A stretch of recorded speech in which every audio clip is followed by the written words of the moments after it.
Hi friends, ఈ video చేసేది ప్రతి ఒక్కరి గురించి, మనలాంటి ఓటు హక్కు వచ్చినటువంటి ప్రతి ఒక్కరి గురించి.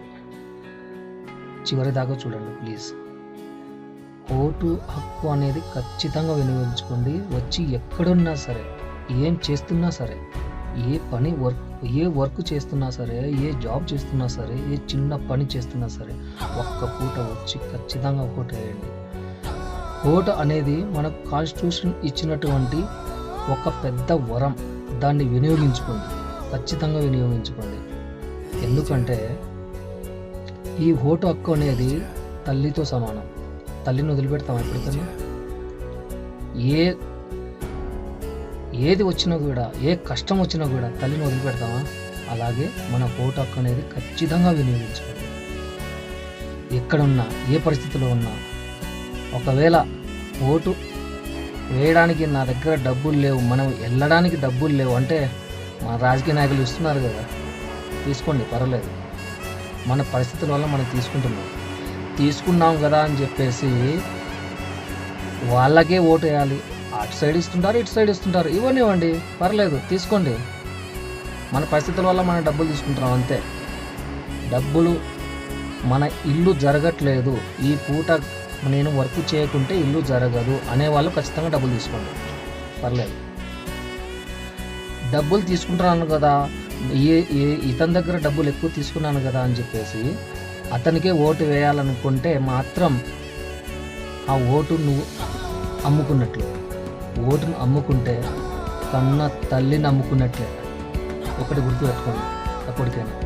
కన్న తల్లిని నువ్వు అమ్ముకున్నావంటే నువ్వు మనిషిలో మాత్రం ఇదిగా. అందుకే ఓటు ఖచ్చితంగా వేయండి. ప్రతి ఒక్కరూ వచ్చి ఓటు వేయండి.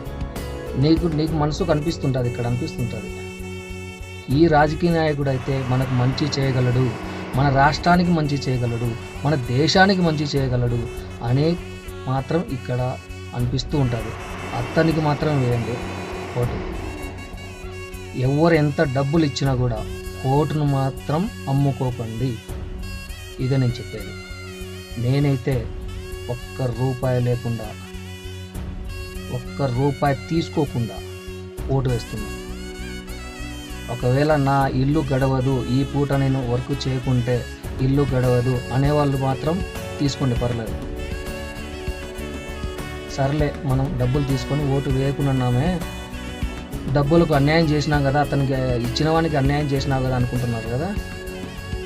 వాళ్ళు చేసే, ఆ రాజకీయ నాయకులు చేసే అన్యాయం కంటే ఈ అన్యాయం అనేది చాలా చిన్నది, పర్లేదు, తీసుకోండి, ఓటు వేయండి. కానీ ఇక్కడ ఎవరైతే అనిపిస్తున్నారో నాకు మంచి చేయగలడు, నా దేశానికి మంచి చేయగలడు, నా రాష్ట్రానికి మంచి చేయగలడు అని చెప్పేసి నువ్వు అనుకుంటున్నావో వానికి మాత్రమే ఓటు వేయండి ప్లీజ్. కానీ ఓటు మాత్రం ఖచ్చితంగా వేయండి, ఎక్కడున్నా, ఏం చేస్తున్నా. నేనైతే ₹1 డబ్బులు తీసుకుండా వేస్తున్నాను.